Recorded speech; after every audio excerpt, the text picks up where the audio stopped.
Welcome. In this video, I'll show you how to fix error 0xc00007b. This error occurs whenever a user attempts to run a game and Windows doesn't find the necessary relevant files. Moreover, it can also occur when you attempt to run a 32-bit game in a 64-bit platform. Alright? Other reasons may include the lack of administrator rights, corrupted system game files, and outdated game or software, or some missing important game components. Now this tutorial aims to fix the described error. Alright, first fix here is just basically restart your computer. Now once done, try to run the app or the game that you want and check if it helps. If that doesn't help, just go ahead and open up your browser and type in Redis, hit enter.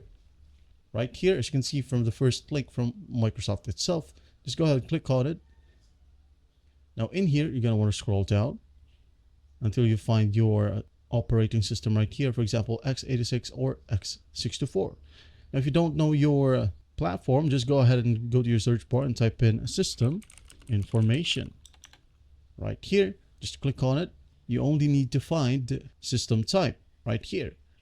Mine is x64. Alright, so I'm going to go ahead and download the 64-bit redistributable. Alright, now yours, if it says x86 right here, you should choose x86 here as well. So I'm going to go ahead and click this one just for you to see.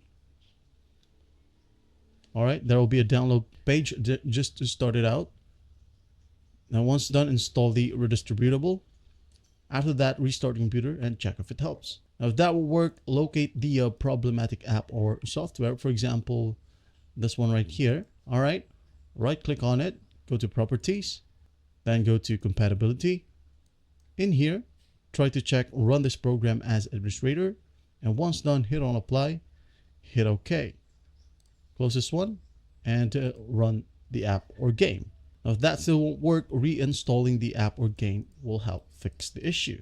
All right, now the last option here for you is just by again opening up your browser and type in DirectX, hit enter. In here, the first link as well from Microsoft, click on it. Once you're in here, go ahead and click on download. Again, there will be a download page. Just start the download and install DirectX. All right. Once you're done installing DirectX, go ahead and restart your computer, as it is pretty crucial. And once done, you're good to go. Well, I hope this video helps, and I'll see you in the next one.